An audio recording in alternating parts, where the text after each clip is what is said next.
इस समय पर श्रावण मास चल रहा है और श्रावण मास में सबसे महत्वपूर्ण क्या चलता है? और वो चलती है कावड़। क्या चलती है? कावड़ चलती है।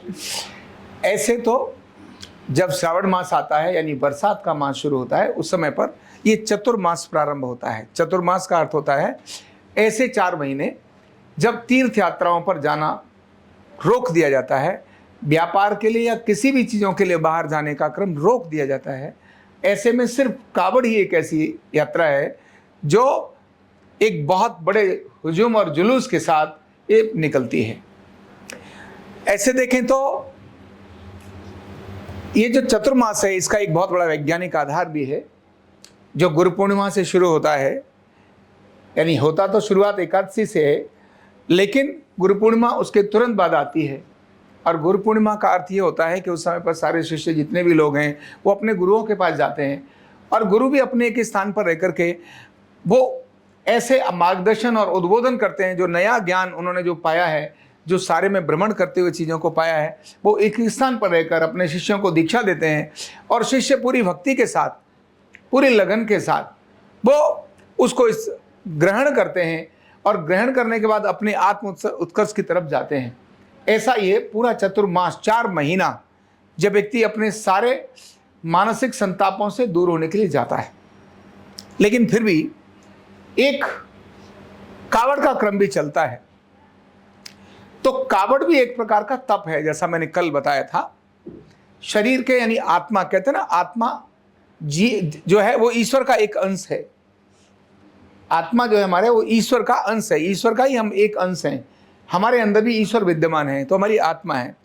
ये आत्मा जब जगत में आती है तो इस जगत में आने पर उसके 5 आवरण क्रिएट होते हैं, जिनको हम 5 आवरणों में उसके कोश बोलते हैं, पंचकोश बोलते हैं।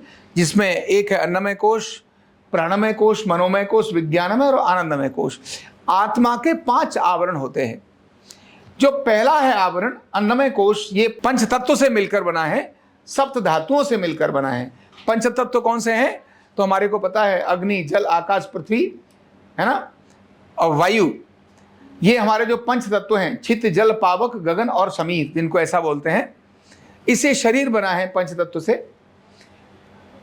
लेकिन आत्मा का ये जो पहला आवरण है, ये सबको दिखाई देता है, शरीर दिखाई देता है। लेकिन अल्टीमेटली आत्मा को जो यात्रा करनी होती है पंचकोश में, वो आनंदमय कोश की यात्रा करनी होती है।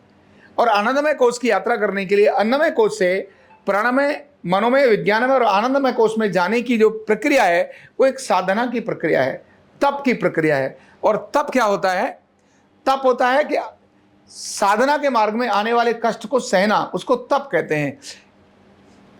परिश्रम केवल नहीं है, कष्ट को सहा, वो तप होता है। और जो व्यक्ति तप करता है वो फ्लेक्सिबल होता है, और जो फ्लेक्सिबल होता है वो आगे निकल जाता है। जो तप करता है लेकिन अकड़ा हुआ है, तो तप में वो कठिनाई आएगी तो वो टूट जाएगा। तो तप की प्रक्रिया में जब वो प्राणमय कोश, मनोमय कोश, आनंदमय और विज्ञानमय और आनंदमय कोश की तरफ यात्रा करता है, उसमें से एक यात्रा ये भी है, कावड़ भी है। व्यक्ति की सोच कुछ भी हो, व्यक्ति काम कुछ भी करता हो, लेकिन जब इस प्रक्रिया को करता है तो उसमें अनेक सारे संकट और कष्ट आते हैं। एक लेवल पर उन कष्टों को सहता है, और सहने के बाद जब वो आगे कंटिन्यू करता है, एक होता है गिव अप कर देता है, छोड़ देता है। जैसे वो छोड़ देता है तब उसके अंदर फियर आ जाता है, भय आ जाता है, और जहां भय आती है वही मृत्यु हो जाती है। तो आत्मा फिर से ऊर्ध्वगामी होने की जगह अधोगामी होने लगती है।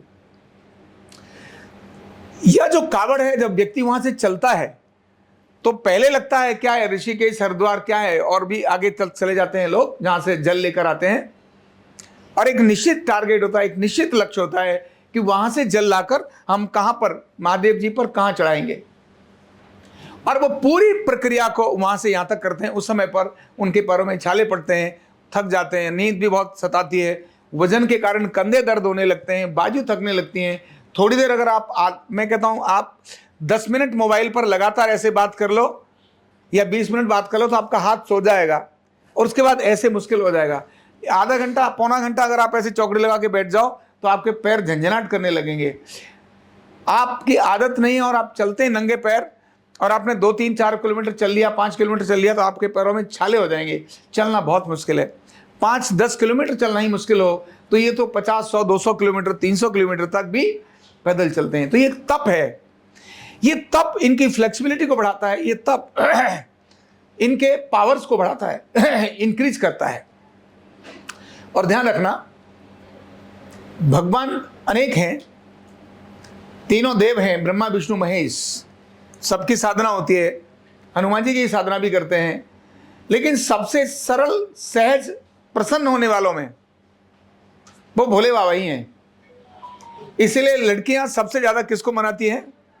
भोले बाबा की ही पूजा करती हैं, क्योंकि वो तो चाहती हैं, हे भगवान, हे भोले बाबा, सुंदर सा पति दे देना, जो भी है, लेकिन सबसे पहली डिमांड तो वही होती है। और लड़के अगर भोले बाबा को मनाते तो ये नहीं कहते सुंदर सी पत्नी दे देना, वो कहते ना मेरी नौकरी लगा देना, मेरी लॉटरी निकाल देना। भोले बाबा को ऐसे ही बोलते हैं। खैर, एक मजाक का विषय हो सकता है, लेकिन भोले बाबा हैं जो सहज प्रकट हो जाते हैं। तो ये जो तप की प्रक्रिया है, इन श्रावण के मास के अंदर सोमवार जो भोले बाबा का दिन होता है, महादेव का दिन होता है, उस महादेव के दिन पर आकर के जल ला करके चढ़ाना, तो जो कष्ट होता है, जो उनकी तपस्या होती है, साधना होती है, उससे उसको ऑटोमेटिकली उनके चक्रों का जागरण भी होता है। और चक्रों का जागरण जब होता है तो व्यक्ति के अंदर संकल्प की शक्ति बढ़ती है, और संकल्प की शक्ति बहुत बड़ी होती है। ध्यान रखना, हम सब एनर्जी हैं और हम सबको एनर्जी चाहिए। मोबाइल अगर इसके अंदर एनर्जी नहीं है, इसकी बैटरी डिस्चार्ज हो गई तो मोबाइल डिस्चार्ज हो जाएगा। अगर मोबाइल की बैटरी डिस्चार्ज हो गई तो मोबाइल काम करेगा नहीं। हमारे अंदर भी बैटरी डिस्चार्ज होगी तो हम भी काम करेंगे नहीं। जब हम हार जाते हैं या हार मान लेते हैं तो हमारी बैटरी क्या हो जाती है? डिस्चार्ज हो जाती है। जैसे ही हम जीतने की बात सोचते हैं तो हमारी बैटरी क्या हो जाती है? चार्ज हो जाती है, और हम एक्टिव हो जाते हैं, हम बहुत कुछ करने की ताकत में आ जाते हैं। ये जो छोटा सा उपक्रम है, कावड़ लेकर आना, ये केवल कावड़ लेकर आना, भगवान शिव को प्रसन्न करना, ये तो बड़ा है ही। अन्नमय कोश से विज्ञानमय कोश की यात्रा तो है ही, लेकिन उसके बीच में, इस बीच में जो जो कावड़ लेकर आते हैं उनकी संकल्प शक्ति बढ़ती है, एक सकारात्मक ऊर्जा उनके अंदर जागृत होती है। हम कुछ करके दिखा सकते हैं, आई कैन डू इट, ये जो चैलेंज स्वीकार करने की ताकत भी उनके अंदर होती है। और इसीलिए भारत है। छोटी छोटी ऐसी प्रक्रियाएं डाल दी हमारे देश में कि व्यक्ति के अंदर गुणों का विकास कैसे हो, व्यक्ति के अंदर सामर्थ्य का विकास कैसे हो, व्यक्ति टारगेट को लेकर कैसे हिट करे, और हिट करने में आने वाली समस्याओं को कैसे झेले। तभी दुनिया के अंदर ताकतवर अगर कोई व्यक्ति है कहीं का तो भारत का है, विद्वान अगर कहीं का है तो भारत का है, सबसे अधिक चीजें एक साथ करने की ताकत जो रखता है वो भारत का है, सबसे अधिक मेमोरी जिसके पास है वो भारत का व्यक्ति ही है, अपने दिमाग का सबसे अधिक उपयोग कर सकता है वो व्यक्ति भारत का ही है। विवेकानंद जी केवल ऐसे पन्ने पढ़ते थे और छापे की तरह से पुस्तक की पुस्तक उनके दिमाग में चली जाती थी। स्वामी विवेकानंद, दुनिया के अंदर ये सारी चीजें भारत के ही अंदर हैं, क्योंकि भारत में ऐसी छोटी छोटी प्रक्रिया डाली हैं, जाओ लेकर आओ।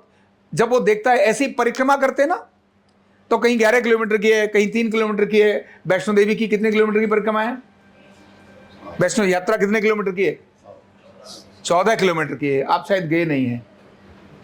14 किलोमीटर की है। 14 किलोमीटर लोग ऐसे लेट करके जाते हैं। 11 किलोमीटर वृंदावन की परिक्रमा है, 21 किलोमीटर गोवर्धन की परिक्रमा है, और 84 किलोमीटर ब्रज की। मेरे 84 कोस के अंदर 84 कोस, कोस का मतलब हो गया इंटू 3 है, 250 किलोमीटर से अधिक ब्रज की परिक्रमा है, 84 कोस की परिक्रमा है।